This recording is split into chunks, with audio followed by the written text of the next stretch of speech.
Hello students, we are going to start with new topic excretion. इससे पहले हमने respiration, digestion and circulation सब पढ़ लिया है। तो आज हम पढ़ेंगे एक्सक्रीशन।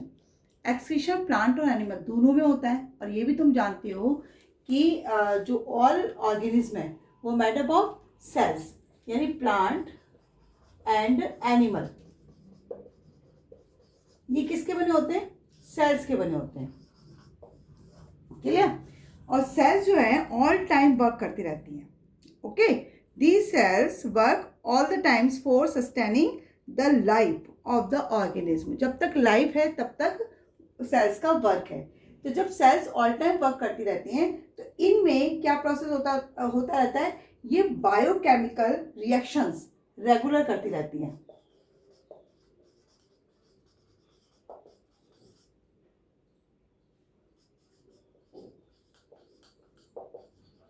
बायोकेमिकल रिएक्शंस इनमें रेगुलर होती रहती है, जिसके कारण इनसे क्या होता रहता है?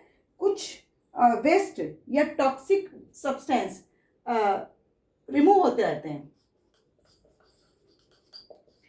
टॉक्सिक सब्सटेंस जिन्हें हम पॉइजनस सब्सटेंस कहते हैं, जो हमारी बॉडी के लिए बिल्कुल वेस्ट होते हैं, है ना, वो टॉक्सिक सब्सटेंस ये क्या करते रहते हैं? फॉर्मेशन इनका होता रहता है सेल्स में। उसके कारण चूंकि पॉइजनस है तो हमें क्या करना पड़ता है? हमें अपनी बॉडी से इनको रिमूव करना होता है। क्लियर?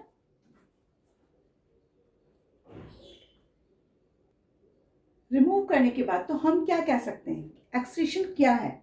एक्सक्रीशन एक प्रोसेस है, the process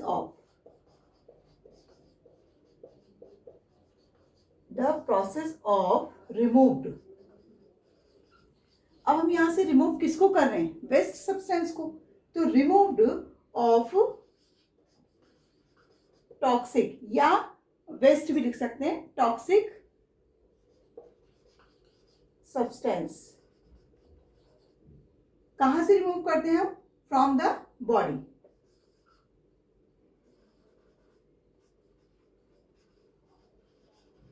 from the body of an organism.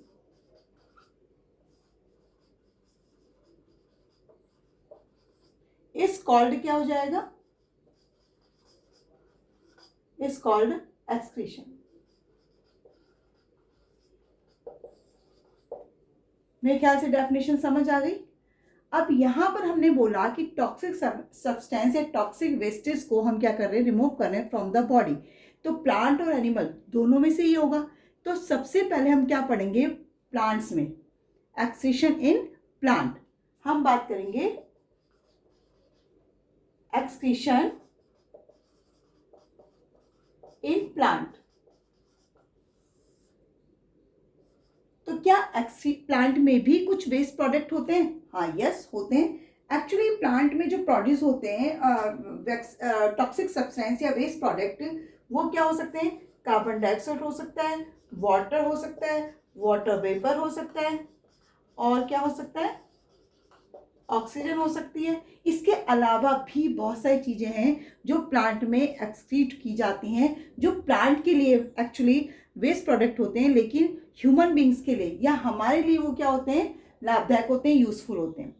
Clear? मेरी बात क्लियर हो गई होगी, समझ आ गया होगा। तो जो gaseous wastage of respiration and photosynthesis in plant, यानी रेस्पिरेशन के थ्रू, अगर आपको ध्यान हो कि रेस्पिरेशन के थ्रू जो प्लांट में होता है वो क्या है? CO2। एंड जब फोटोसिंथेसिस होता है तो क्या बनता है? O2। इसके अलावा भी वाटर वेपर भी इसमें से क्या होता है? एक्सेस मात्रा में बाहर निकलता है, जिसे हम क्या कहते हैं? ट्रांसपीरेशन कहते हैं। तो एक्सक्रीशन इन प्लांट में जो मेन पॉइंट्स हैं वो क्या क्या हैं, वो हम देखते हैं अभी। प्लांट्स, अभी मैंने बताया आपको कि carbon dioxide, oxygen, water vapour etcetera, और इसके अलावा भी प्लांट्स क्या करते हैं? वेस्ट प्रोडक्ट को रिमूव कर देते हैं। तो यहाँ पर कौन कौन से मेथड है जिनके थ्रू प्लांट्स अपने वेस्ट प्रोडक्ट को रिमूव करते हैं? तो the various methods used by the plant to get rid of their waste products are the following. अब फर्स्ट पॉइंट है इसमें कि देखो, आपने पहले भी पढ़ा ये चीज कि जो प्लांट्स होते हैं, है ना, उनमें जो लीव्स होती हैं उनका काम होता है फोटोसिंथेसिस करने का, और साथ ही वो गैसेस एक्सचेंज भी करती हैं, है ना। और लीफ में ऐसी क्या चीज़ पाई जाती है जो गैस से एक्सचेंज करती हैं, वो होते हैं लीफ में स्टोमेटा।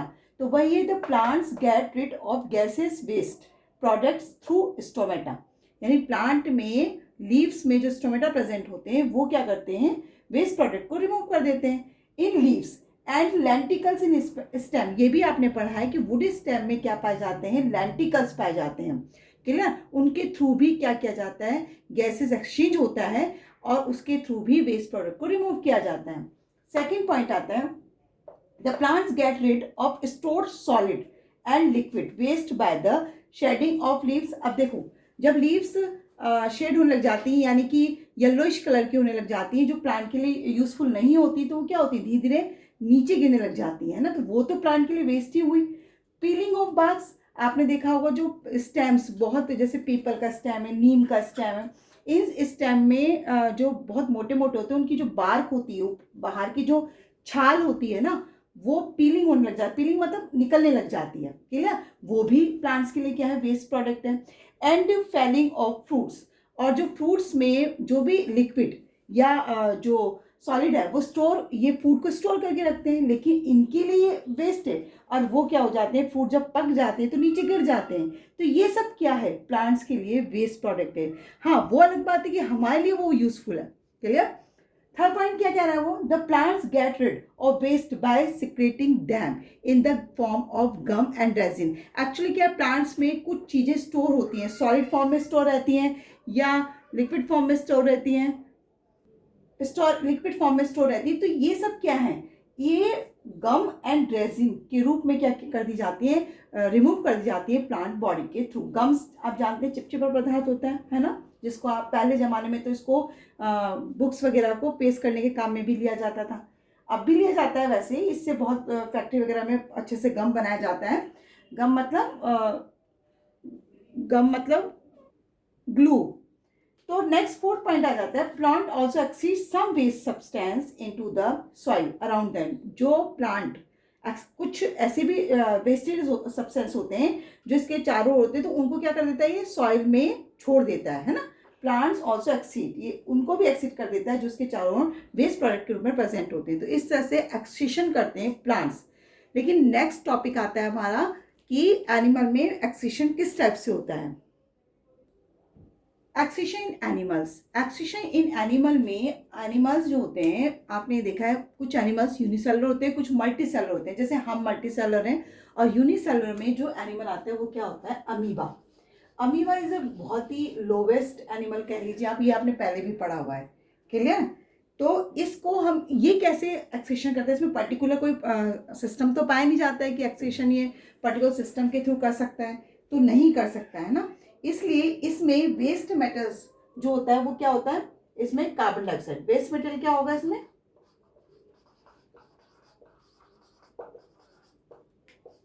Carbon dioxide. और इस कार्बन डाइऑक्साइड को ये किसके थ्रू रिमूव कर देता है, इसको करता है डिफ्यूजन के थ्रू रिमूव। अगर आपको ध्यान हो कि जो हमने रेस्पिरेशन पढ़ा था उसमें भी आपने देखा था कि ऑक्सीजन को कैसे लेता है, डिफ्यूजन के थ्रू लेता है। Same as it is waste metals को भी, यानी कार्बन डाइऑक्साइड को भी किसके थ्रू निकाल देता है, डिफ्यूजन के थ्रू निकाल देता है। मेरी बात समझ आए।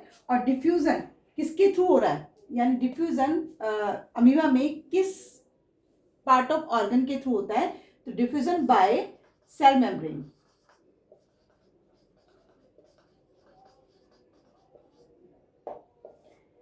क्लियर हुई बात।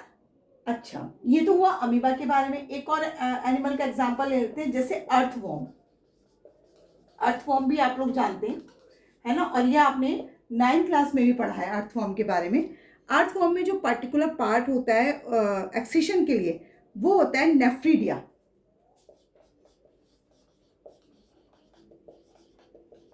Nephridia, clear. नेफ्रीडिया क्या अर्थवॉर्म में क्या काम करता है, एक्सीशन, वेस्ट प्रोडक्ट को रिमूव करने का काम करता है। ये ऑर्गन है, ये क्या है, ट्यूबुलर सब्सटेंस होता है। ट्यूबुलर मतलब ट्यूब्स पाई जाती हैं जिन्हें हम नेफ्रीडिया कहते हैं, और ये वेस्ट प्रोडक्ट को रिमूव कर देता है बॉडी से, क्लियर। ये अर्थवॉर्म की बात हो रही है। तो ह्यूमन बींग्स में जो मेजर वेस्ट प्रोडक्ट होते हैं वो क्या होते हैं, एक तो carbon dioxide, and second product कौन सा होगा इसमें, यूरिन या urea. Clear, urea in the form of urine remove किया जाता है फ्रॉम द बॉडी। तो CO2 जो बनता है वो आपको पता है किसके दौरान बनता है, रेस्पिरेशन के दौरान।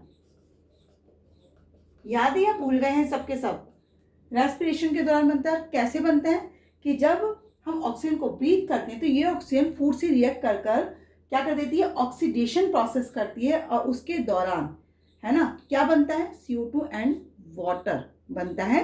और ये CO2 को फिर हमारी ये एज ए वेस्ट प्रोडक्ट है हमारी बॉडी के लिए, पॉइजनस है, तो इसको क्या कर दिया जाता है, रिमूव किया जाता है फ्रॉम द बॉडी। क्लियर। उसके बाद नेक्स्ट आता है यूरिया। यूरिया क्या है, ये भी वेस्ट प्रोडक्ट है, और इसका जो ये यूरिया होता है it is a produce as a waste by the decomposition. इसका क्या हो जाता है, डीकम्पोजिशन।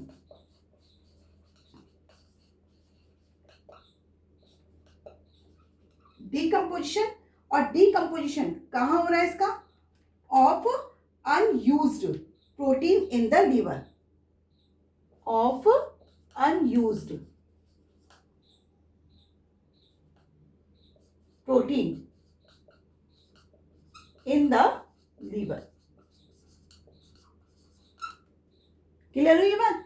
CO2 रेस्पिरेशन के थ्रू बन रहा है ना, और इसको बॉडी से बाहर निकाला जा रहा है। और यूरिया क्या है, it is a waste product, और ये वेस्ट प्रोडक्ट क्या है, by the decomposition of unused protein in the liver. जो अनयूज्ड लीवर में प्रोटीन रह जाता है उसका डिकम्पोजिशन होता है, देन क्या फॉर्म हो जाता है, यूरिया बन जाता है। और ये यूरिया एक्सक्रीशन के थ्रू क्या करा जाता है, रिमूव किया जाता है। अब हम बात करते हैं इसकी बात हम बाद में करेंगे, पहले हम CO2 को देखते हैं। CO2 को रिमूव करने के लिए जो ऑर्गन होता है वो क्या ऑर्गन होता है, वैसे तो आप रेस्पिरेशन में पढ़ चुके हैं। तो CO2 जो वेस्ट प्रोडक्ट है वो किसके थ्रू बॉडी से रिमूव किया जाता है, लंग्स के थ्रू। क्लियर। और सेकेंड प्रोडक्ट जो है हमारा यूरिया, जो एज ए यूरिन फॉर्म में बाहर निकाला जाता है, उसके लिए एक्सक्रीशन यानी प्रॉपर तरीके से एक्सक्रीशन इन ह्यूमन किस तरह से प्रोसेस क्रिएट होता है, ये किस प्रकार से रिमूव किया जाता है बॉडी से, वो हम स्टडी करते हैं। एक्सक्रीशन इन ह्यूमन में जो मेन पार्ट्स होते हैं एक्सक्रीशन के लिए ह्यूमन के अंदर, वो पार्ट्स क्या होते हैं, तो actually human being consist of the following main organs, 2 kidneys,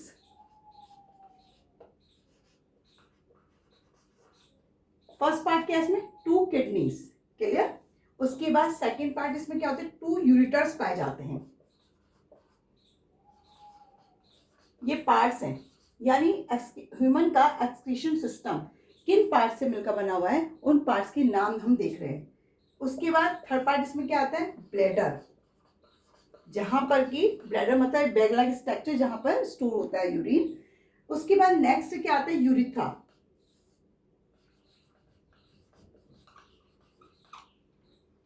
clear. ये पार्ट्स होते हैं किसमें, ह्यूमन रेस्पिरेटरी सिस्टम में। अब जो हमारे ह्यूमंस में पॉइजनस सब्सटेंस बनता है यूरिया, जिसकी भी हम बात कर रहे थे, वो पॉइजनस सब्सटेंस किडनी के थ्रू कहाँ किया जाता है, रिमूव किया जाता है बॉडी से। यानी उसके अलावा भी बहुत सारे सब्सटेंस होते हैं, सॉल्ट या एक्सेस वाटर, उनको भी रिमूव किया जाता है। एक्चुअली मेन पार्ट्स या मेन वेस्ट प्रोडक्ट हमारे CO2 एंड यूरिया ही है। इसके अलावा भी वेस्ट प्रोडक्ट हमारी बॉडी में होता है, वो होता है स्वेट, जिसे हम स्किन के थ्रू बाहर निकालते हैं। स्वेट होता है ना, एक्सेस मात्रा में वाटर जो प्रेजेंट होता है बॉडी के अंदर, वो स्वेट के थ्रू बॉडी से बाहर निकाल दिया जाता है, तो वो भी एक वेस्ट प्रोडक्ट है। लेकिन जो मेन है वो क्या है, यूरिया, और उसी के बारे में हम उसी के स्ट्रक्चर के बारे में हम यहाँ डिस्कशन करेंगे। ओके, तो हम देखते हैं स्ट्रक्चर ऑफ किडनी। अभी मैंने तुमसे कहा था कि एक्सक्रीशन के लिए जो मेन पार्ट होता है, मेन ऑर्गन होता है, वो क्या होता है, किडनी होती है। क्लियर। तो यहाँ पर हम किडनी के स्ट्रक्चर का स्टडी कर रहे हैं। किडनी के जब हम स्ट्रक्चर के सेक्शन कटिंग करते हैं, ये स्ट्रक्चर है। ओके, किडनी का ये स्ट्रक्चर जब हम सेक्शन कटिंग करते हैं तो हमें पता चलता है कि किडनी की स्ट्रक्चर है कैसी, क्या क्या उसमें प्रेजेंट होता है, क्या क्या नहीं होता है। फर्स्ट ऑफ ऑल जो ईच किडनी होती है is made up of a large number, each kidney made up of large number of excretory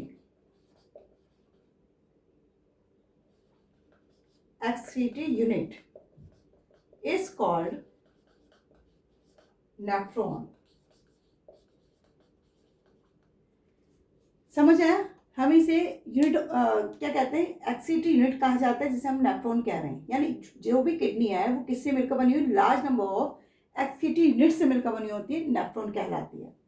clear? ये समझ आया नेफ्रॉन क्या है। अब यहाँ पर हम स्टडी की बात करते हैं तो वन नेफ्रॉन, देखिए नेफ्रॉन जो है वो किससे मिलकर बना हुआ, बॉमन कैप्सूल और ट्यूबुल से मिलकर बना हुआ है ना। तो यहाँ बात कर रहे हैं कि the nephron has a cup shaped, जो नेफ्रॉन है वो कप शेप्ड है। ये देखिए इसकी जो शेप है ना वो इस टाइप से है, कप शेप्ड। मेरी बात समझ आ रही है? ये कप शेप्ड स्ट्रक्चर होती है और बैग लाइक है। तो इसका जो अपर एंड होता है वो तो बॉमन कैप्सूल से, और जो लोअर एंड होता है, नीचे वाला जो एंड है वो किससे कनेक्ट रहता है, ट्यूबुल से कनेक्ट रहता है। अब ये इसको जो हम कह रहे हैं जो कप शेप्ड स्ट्रक्चर से, तो हमने बॉमन कैप्सूल कहा, जो लोअर एंड बॉमन कैप्सूल का है वो ट्यूब शेप्ड स्ट्रक्चर है, ये वाली। क्लियर? ये ट्यूब शेप्ड जो स्ट्रक्चर होती है इसे हम कहते हैं ट्यूबुल्स, और Bowman capsule and tubules is make the nephron. यानी ये दोनों मिलकर क्या बनाते हैं, नेफ्रॉन बनाते हैं। यहां तक क्लियर हुआ कि Bowman capsule and the tubules taken together the nephron. यहाँ ये बात क्लियर हो गई यहाँ तक। अब नेक्स्ट पॉइंट क्या होता है कि वन एंड ऑफ जो हमारी ट्यूबुल है इसका वन एंड, यानी ये वाला एंड जो कनेक्टेड होता है किससे होता है, बॉमन कैप्सूल से, एंड अदर एंड इसका कनेक्ट रहता है उस पोर्शन से जहां पर कि जो कंडक्टिंग पार्ट होता है, यूरिन का कंडक्टिंग पार्ट होता है, उससे जाकर इसका अदर एंड कनेक्ट रहता है। क्लियर?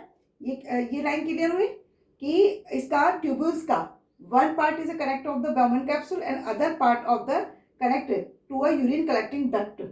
ठीक है, ये यूरिन कलेक्टिंग डक्ट है क्योंकि यहां से यूरिन पास आउट होगा। अब उसके बाद नेक्स्ट क्या है, the Bowman capsule contain a bundle of sheet. जो बॉमन कैप्सूल होता है वो बहुत सारे बंडल ऑफ शीट कंटेन करके रखता है। बंडल ऑफ शीट का मतलब बहुत सारी कैपिलरीज होती हैं जो कंबाइन हो जाती हैं और यहाँ पर इकट्ठी हो जाती हैं, जिसको हम क्या कहते हैं, ग्लोमेरुलस कहते हैं। एक्चुअली कैपिलरीज का काम क्या है, वर्क क्या होता है कि ये एक तरह से जब ज्वाइंट हो जाती है, कंबाइंड हो जाती है, एज अ फिल्टर की तरह वर्क करती हैं। यानी कि यहाँ से जो भी सब्सटेंस आते हैं उन सब्सटेंस को फिल्टर कर ही आगे की ओर भेजती हैं। अब जो ग्लोमेरुलस है वो ग्लोमेरुलस क्या करता है, इसका it is attached to the renal artery. ये इसका one part is attached to the renal artery. Renal artery is a bring to the dirty blood. ये रीनल आर्टरी जो होती है वो डर्टी ब्लड को लेकर आती है। कहाँ पर लेकर आती है, इस ग्लोमेरुलस में, यानी बॉमन कैप्सूल वाले पार्ट में लेकर आती है। क्लियर? और डर्टी ब्लड में क्या क्या हो सकता है, जैसे कुछ सॉल्ट हो सकते हैं, ग्लूकोज हो सकता है, वेस्ट प्रोडक्ट यूरिया हो सकता है, एक्सेट्रा। अब other end of the glomerulus जो होता है वो क्या करता है, वो comes out of the Bowman capsule as a blood capillaries. ये बाहर निकलता है एज अ ब्लड कैपिलरीज के रूप में and surround the tubules form. देखो ये सराउंडेड हो रहा है ट्यूबुलस फॉर्म पर, and finally join the main जो आर्टरी होती है, सॉरी वेन होती है, वो रीनल वेन, इससे ज्वाइंट हो जाता है। क्योंकि ये क्या करती है, जब पूरा फिल्ट्रेशन हो जाता है, जो वेस्ट प्रोडक्ट है उसका पूरी तरह से फिल्ट्रेशन हो जाता है, तो अब ये जो ब्लड आता है रीनल वेन, इसमें से निकल कर क्या करती है, क्लीन ब्लड को बाहर निकाल देती है। और जो बचा कुछ होता है नहीं, जो बच गया वेस्ट प्रोडक्ट, वो कहाँ जाता है, यूरिन के रूप में यहाँ से यूटर से बाहर निकाला जाता है। मेरे ख्याल से स्ट्रक्चर आपको क्लियर हो गई हुई। किडनी की स्ट्रक्चर क्या होती है, आपको ध्यान रखना, किडनी में जो मेन स्ट्रक्चर होती है वो बॉमन कैप्सूल और ट्यूबुलर, और दोनों मिलकर क्या बनाते हैं, नेफ्रॉन, जिसे हम एक्सीटरी यूनिट कहते हैं। क्लियर? और इसमें जो कैपिलरीज होती हैं जो एक जाल लाइक नेटवर्क लाइक स्ट्रक्चर बना लेती है, जिसे हम ग्लोमेरुलस कहते हैं। ग्लोमेरुलस का one part is a connect to the renal artery which is bring to the dirty blood into the Bowman capsule. Clear? And glomerulus का अदर पार्ट जो come outs from the Bowman capsule and क्या करता है, clean bloods को यहाँ से renal vein के through, क्योंकि ये इसके चारों तरफ साउंडेड रहता है, और फिर उसके बाद लास्ट में जब ये सारी चीज़ें एब्जॉर्ब हो जाती है तो क्लीन ब्लड को बाहर निकाल देता है, और बचा कुछ जो वेस्ट प्रोडक्ट है वो यूरिन के रूप में बाहर निकाल दिया जाता है। तो ये स्ट्रक्चर है किडनी की। अब हम बात करेंगे मैकेनिज्म की। Clear? Working of human excretory system, है ना। तो वर्किंग कैसे करता है जो हमारा एक्सक्रीटरी सिस्टम है वो, अभी हमने स्ट्रक्चर देखी थी, उसमें देखा था कि किडनी में जो स्ट्रक्चर पाई जाती है मेन रूप से जो फिल्ट्रेशन करता है, जो यूजफुल सब्सटेंस है उनको फिल्टर करके जो वेस्ट प्रोडक्ट बचता है उसको बाहर निकालना, उसमें मेन रोल कौन प्ले कर रहा था, Bowman capsule and glomerulus. Clear? ये क्या है यहाँ पर, ग्लोमेरुलस।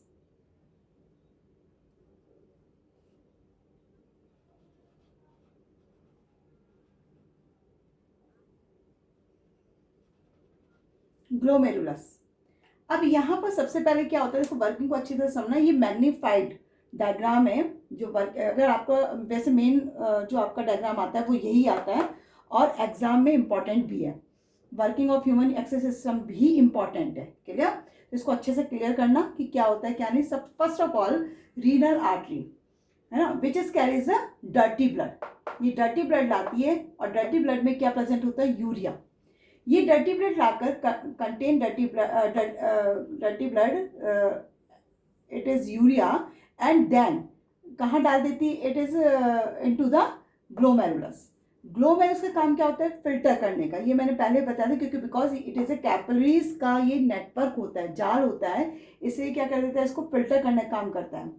तो ग्लोमेरुलस में जब ये डर्टी ब्लड आता है तो ड्यूरिंग फिल्ट्रेशन, यहाँ पर जो फिल्ट्रेशन के दौरान जो सब्सटेंस होते हैं, जो हमारे यूजफुल सब्सटेंस होते हैं, जैसे ग्लूकोज है, एमिनो एसिड्स है, सॉल्ट है, वाटर है, एक्सेट्रा, इनको क्या किया जाता है, बॉमन कैप्सूल में डाला जाता है। और बॉमन कैप्सूल से ये ट्यूबुलर ऑफ नेफ्रॉन यानी इस फॉर्म में आते हैं। क्लियर? यहाँ पर देखिए लिखा भी है कि फिल्टर्स कंटेनिंग ग्लूकोज, सॉल्ट और amino acid, salt, water etcetera. अब ये यहाँ से आकर सब्सटेंस जो होते हैं, यूजफुल सब्सटेंस को यहाँ कुछ मात्रा में क्या किया जाता है, प्रेजेंट होते हैं, जो एब्जॉर्ब कर लिए जाते हैं। देन ये सब्सटेंस कहाँ पहुँचते हैं, ब्लड में। यहाँ तक क्लियर हुआ? अब जब ये रिस्टोर कर लिए जाते हैं इनटू द ब्लड, बिकॉज क्योंकि सराउंडेड रहती हैं, जो ट्यूब्यूल्स हैं पूरी तरह सराउंडेड रहती हैं, हम पहले पढ़ चुके हैं स्ट्रक्चर में। तो अब जब रिस्टोर हो जाती है तो अब क्या बचता है, केवल ओनली वेस्ट प्रोडक्ट बचता है।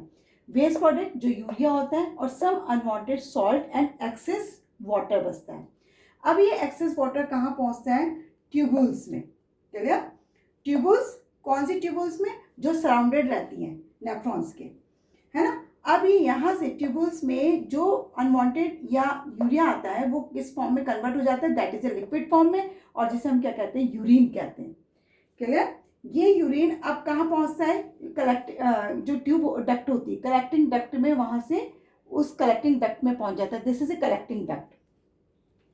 उसके बाद ये कलेक्टिंग डक्ट से कहाँ पहुँचेगा, यूरिटर्स, यूरिटर, और उसके बाद यूरिनरी ब्लैडर। यूरिनरी ब्लैडर से पहले ही भी बात करी थी, बैग लाइक स्ट्रक्चर होती है ना। यहाँ पर कुछ समटाइम्स ब्लड जो यूरिन होता है वो रुक जाता है, और उसके बाद जब ये ब्लैडर पूरी तरह से भर जाता है तो मस्कुलर ब्लैडर है, इस पर जब प्रेशर पड़ता है तो ये टाइम टू टाइम खुलता है, और यूरिथ्रा के थ्रू इस यूरिन को क्या कर दिया जाता है, पास आउट कर दिया जाता है फ्रॉम द बॉडी।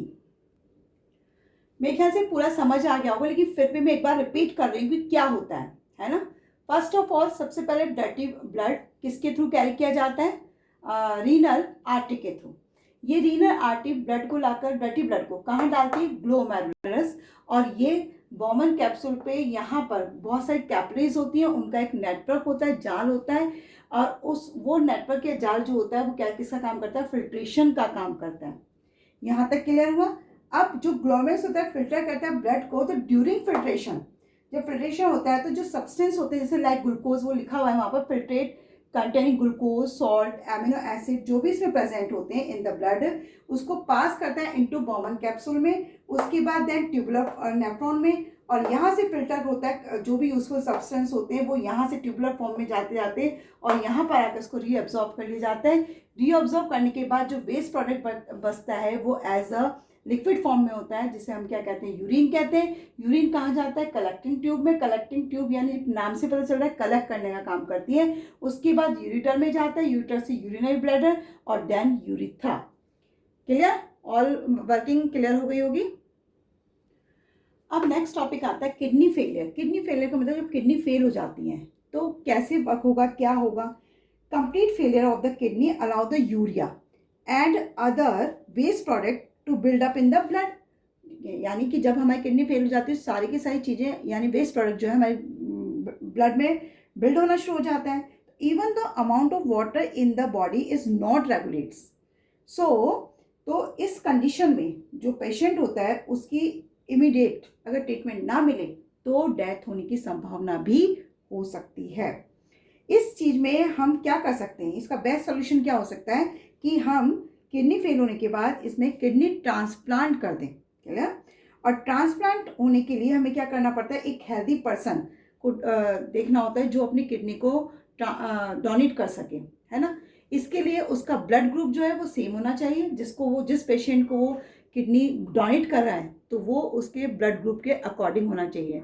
और चूंकि अगर हम इस कंडीशन में सर्जिकली उसका ऑपरेशन करते हैं किडनी ट्रांसप्लांट के दौरान, तो it is not possible due to some reason कि then the patient with kidney failure treated periodically on a kidney machine of procedures called dialysis. मतलब उसको डायलिसिस पर भी रखकर हम क्या कर सकते हैं, उसकी जो प्रॉब्लम है उसको कुछ समय तक के लिए दूर कर सकते हैं। चलिए, अभी मैंने कहा कि डायलिसिस पे रखा जा सकता है जिसकी किडनी फेल हो जाती है। तो डायलिसिस क्या है, एक्चुअली किडनी मशीन भी हम इसे कह सकते हैं। क्लियर, क्योंकि किडनी मशीन जो होती है वो इस तरह से वर्क करती है जैसे कि किडनी करती है। मेरी बात समझ आई। तो किडनी मशीन इस समटाइम्स हम आर्टिफिशियल किडनी भी कह सकते हैं। तो artificial kidney as a device होती है to removing nitrogenous waste product remove from the body या ब्लड को क्लीन करने का काम आती है। तो डायलिसिस को हम कह सकते हैं the procedures used for cleaning the blood, clear, of a person by separating the waste substance urea from it is called dialysis. यानी डायलिसिस अभी मैंने बताया क्या होता है, आर्टिफिशियल मशीन जो क्या करती है टाइम टू टाइम ब्लड को क्लीन करती रहती है और वेस्ट प्रोडक्ट को रिमूव करती रहती है फ्रॉम द बॉडी। डायलिसिस का प्रोसेस क्या है, अभी मैंने आपको एक्सप्लेन किया कि अगर कोई पेशेंट ट्रांसप्लांट नहीं कर पाता है उसको पेशेंट को किडनी, तो हमें क्या रखना पड़ता है, उसको डायलिसिस पे रखना पड़ता है। यानी एक प्रकार की आर्टिफिशियल किडनी होती है जिसमें से उसके वेस्ट प्रोडक्ट को रिमूव कर कर ब्लड को क्लीन किया जाता है ना। ये डायलिसिस मशीन होती है। इस तरह का प्रोसेस अब देखिए कैसे होता है ये कि सबसे पहले जो आर्टरी होती है वो वेस्ट प्रोडक्ट जिसे हम यूरिया भी कहते हैं और यूरिया ही कहते हैं बल्कि, तो वेस्ट को ब्रिंग करती है। ये आर्टरी है, ये पेशेंट का आर्म है। इसमें से आर्टरी ने क्या करा, वेस्ट प्रोडक्ट को ब्रिंग किया और कहाँ डाल दिया, डायलिसर ऑफ डायलिसिस मशीन में।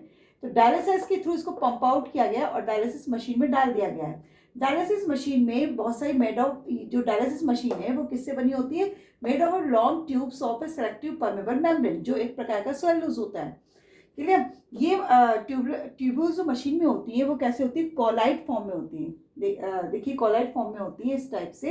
एंड इस जो टैंक है, ये मशीन का जो टैंक है उसमें जो कंटेन रहता है वो क्या रहता है, ग्लूकोज एंड सॉल्ट रहता है। क्लियर। अब जब ये यूरिया ब्रिंग किया जाता है यहाँ से, तो इसे कहाँ डाला जाता है, डायलिसिस मशीन में। डायलिसिस मशीन में एक्चुअली इसका जो सॉल्यूशन होता है उसकी कंसंट्रेशन एज अ ब्लड की कंसंट्रेशन के इक्वल ही होती है और नॉर्मल ब्लड के अकॉर्डिंग ही रहती है। तो जो पेशेंट्स की जो वेस्ट प्रोडक्ट इसमें आता है डायलिसिस मशीन में, वो सॉल्यूशन के थ्रू क्या किया जाता है, मोस्ट ऑफ द वेस्ट जैसे यूरिया है जो इसमें प्रेजेंट होता है, pass out through the selective permeable membrane और सेलुलोज की जो बनी होती है, इसमें से पास आउट हो जाता है और पास आउट होने के बाद ये किस में कन्वर्ट हो जाता है, क्लीन ब्लड में। और जैसे क्लीन ब्लड को पंप आउट कर दिया जाता है किस में, वेन्स में कर दिया जाता है। तो इस तरह से डायलिसिस मशीन के थ्रू वेस्ट प्रोडक्ट को इसमें रखकर और क्लीन ब्लड को इसमें से रिमूव करते रहते हैं लगातार और इस तरह से पेशेंट को आर्टिफिशियल किडनी पर या डायलिसिस मशीन पर रखकर जीवित रखा जाता है। मेरे ख्याल से प्रोसेस आपको एक्सेशन पूरी तरह से समझ आ गया होगा, क्या होता है, किस तरह से होता है। Okay, that's all.